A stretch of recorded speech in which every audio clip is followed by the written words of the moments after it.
Pitutur kanggo anakku dening Daniel Tito.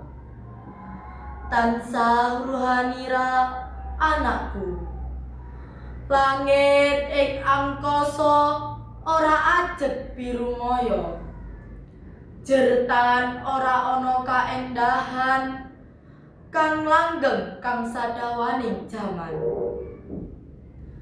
Tansah mangertiya anakku, bumi iki pancen paringane Gusti, ananging tangan-tangan reget adaan gawe pingget.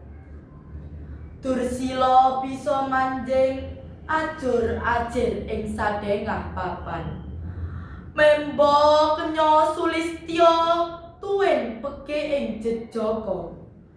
Mangmula aja kongsi lamur ing panyawang.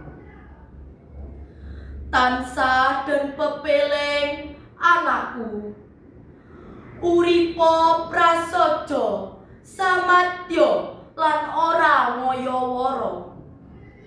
Kabagyan wiwit sakawit ora gumantung kehing Mas Picis Raja Brana, ananging saka sumilihing ati ngranging kidung wengi kang tansah kapireng dening Gusti.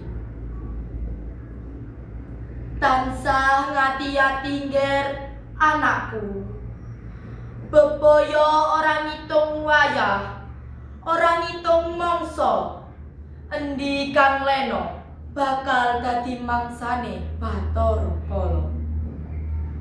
Mula aja malang tumoleh, wiwit dina iki saiki laku kliru suwaken bali marang piwulang adi.